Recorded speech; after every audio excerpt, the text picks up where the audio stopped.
আজকে যেভাবে বাংলাদেশ খেলছে প্রথম দিকে শুরুর দিকে আমি তো ভাবছি আজকে বাংলাদেশ টি-20 খেলতেছে না, আজকে বাংলাদেশ ওয়ানডে খেলতেছে।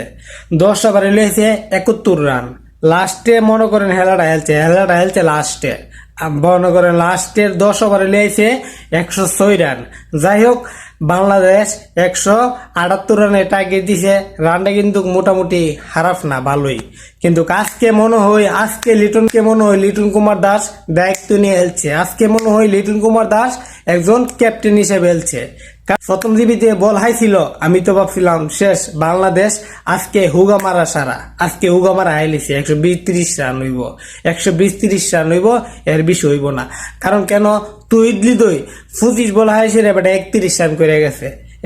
এবং মনে করেন এর সময় লিটন কুমার দাসের মনে করেন আসিল কত 30 রান ছিল, সারা ফেলছে। লাস্টে তো বাংলাদেশ মিলটা দিছে, গড়টা দিছে। এখন দোয়া করেন বাংলাদেশ যেমন জিততে পারে।